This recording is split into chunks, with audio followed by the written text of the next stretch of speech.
سلامی چو بوی خوش آشنایی، بدان دلبر و مونس و یار جانی.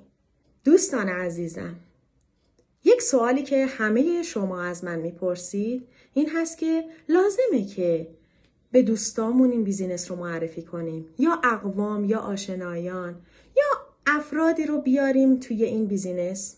جواب این سوال خیر هست، چون که این بیزینس ما آموزش علم دیجیتال مارکتینگه و مخاطب ما همه افراد دنیا هستن، چون ما در 7 پلتفرم داریم کار میکنیم، مخاطبهای مختلفی داریم و همه افرادی که این علم رو دوست دارن خودشون به سمت ما میان که این آموزش ها رو یاد بگیرن.